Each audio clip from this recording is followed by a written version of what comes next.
চলো আজকে ইনশাল্লাহ আমাদের 3 অক্ষরের মাস হারাকাতের মাস করবো। হ্যাঁ, হারাকাতের মাস কত অক্ষরের?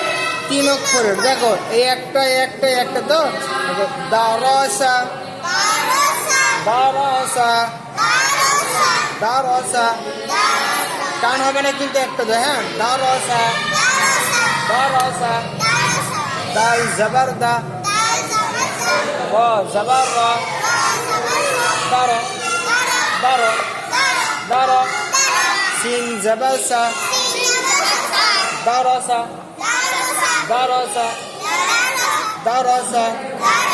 এটা এই জায়গা কেমন হবে? দালের উপরে কি আছে? জবর। জবরযুক্ত করো কি বলে? মুতাহারিক। জবরযুক্ত করো কি বলে? মুতাহারিক। তাহলে দাল মুতাহারিক, র মুতাহারিক, সিন মুতাহারিক, দারসা দারসা। বলো দা টান হবে না কিন্তু, দারসা। ওয়াদা ওয়াদা ওয়াদা, ওয়াও জবর ওয়া, দাল জবর দা, ওয়াদা ওয়াদা ওয়াদা, আইন জবর আ, আইন জবর আ।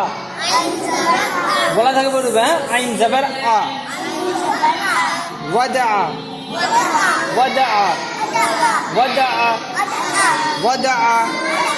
ওয়াও মুতাহারিক, দাল মুতাহারিক। কেন না? জবরযুক্ত অক্ষরকে কি বলে? মুতাহারিক বলে। জবরযুক্ত অক্ষরকে কি বলে? মুতাহারিক। আইন আইন মুতাহারিক। বুঝতে পেরেছো? ওয়াদা ওয়াদা। দেখো কাসাবা কাসাবা, টান হবে না।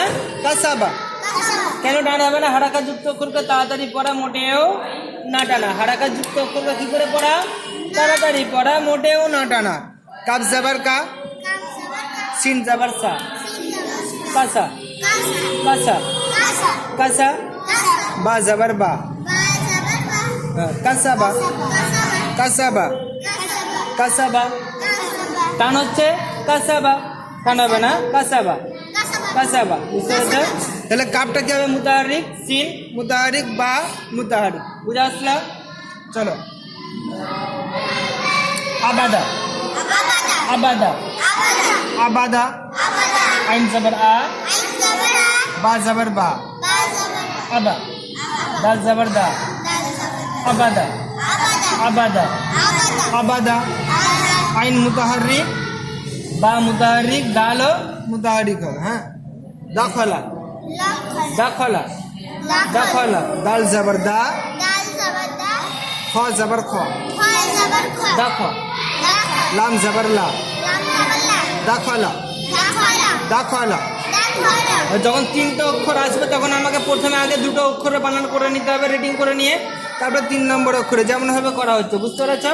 দাল জবর দা, খ জবর খ, এই 2টো একসঙ্গে করো। দেখো দেখো, তারপরে 3 নম্বর অক্ষরে লাম জবর লা। তাহলে 3টে একসঙ্গে হলে কি হবে? দেখলা দেখলা দেখলা।